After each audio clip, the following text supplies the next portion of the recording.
ఈరోజు మనం చెప్పుకోబోయేది ఒక గుడి గురించి కాదు, అసలు మనుషులు దీన్ని ఎలా కట్టారా అని ప్రపంచమే నోరెళ్లబెట్టే ఒక వింత గురించి.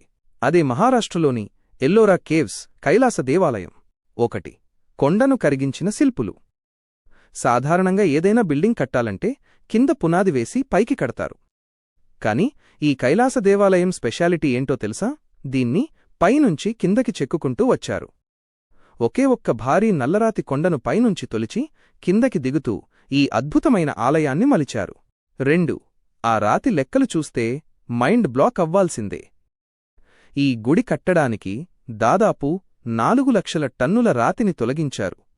అది కూడా కేవలం సుత్తి, ఉలిసాయంతోనే. ఇప్పటి టెక్నాలజీతో కూడా ఇలాంటిది కట్టడం దాదాపు అసాధ్యం. మరి 1200 ఏళ్ల క్రితమే దీన్ని ఎలా సాధ్యం చేశారు? అందుకే చాలామంది ఇది ఏలియన్స్ కట్టారు అని కూడా నమ్ముతుంటారు. 3. రాణిమొక్కు వారం రోజుల్లో శిఖరం. దీని వెనుక ఒక ఆసక్తికరమైన కథ ఉంది. 8వ శతాబ్దంలో రాష్ట్రకూటరాజు కృష్ణకి ఒంట్లో బాగోలేనప్పుడు ఆయన భార్య శివుడికి మొక్కుకుందట. రాజుగారికి నయమైతే గుడి కట్టిస్తానని, ఆ గుడి శిఖరం చూసేవరకు ఉపవాసం ఉంటానని చెప్పింది. కాని అంత పెద్ద గుడి కట్టాలంటే ఏళ్ల సమయం పడుతుంది. మరి రాణి ఉపవాసం ఎలా విరమిస్తుంది? అప్పుడు కోకసా అనే గొప్ప శిల్పి ఒక ప్లాన్ వేశాడు. గుడిని పైనుంచి చెక్కడం మొదలుపెట్టి కేవలం వారం రోజుల్లోనే శిఖరాన్ని పూర్తిచేసి రాణి మొక్కు తీర్చాడట. అందుకే ఈ గుడి ఇంత యునిక్గా ఉంటుంది. 4. ఔరంగజేబు కూడా ఓడిపోయాడు.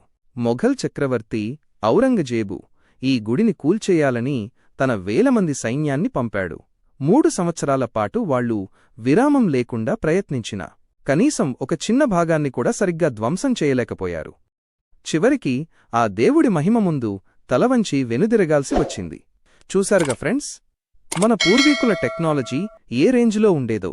ఈ వీడియో మీకు నచ్చితే వెంటనే ఒక లైక్ కొట్టండి. ఇలాంటి మరెన్నో ఇంట్రెస్టింగ్ మరియు షాకింగ్ ఫ్యాక్ట్స్ కోసం మన ఫ్యాక్ట్స్ అట్ శామ్ ఛానల్ని ఇప్పుడే సబ్స్క్రైబ్ చేసుకోండి. పక్కనే ఉన్న గంట సింబల్ని కూడా గట్టిగా ఒకటి కొట్టండి.